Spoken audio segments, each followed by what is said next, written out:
ওসমান রাদিয়াল্লাহু তাআলা আনহুর প্রথম হিজরত। মক্কায় কাফেরদের নির্যাতন সহ্যের বাইরে চলে গেলে ওসমান রাদিয়াল্লাহু তাআলা আনহু সিদ্ধান্ত নেন তিনি হাবশায় তার পরিবার সহ হিজরত করবেন।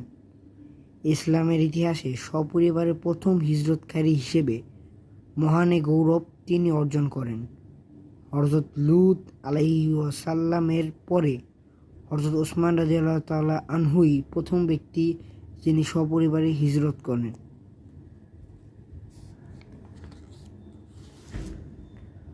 তার হিজরতের এই সিদ্ধান্ত সম্পর্কে রাসূল সাল্লাল্লাহু আলাইহি সাল্লাম যেদিন থেকে জানতে পারেন সেদিন থেকে রাসূল সাল্লাল্লাহু আলাইহি সাল্লাম তার প্রতি বিশেষ খোঁজখবর রাখেন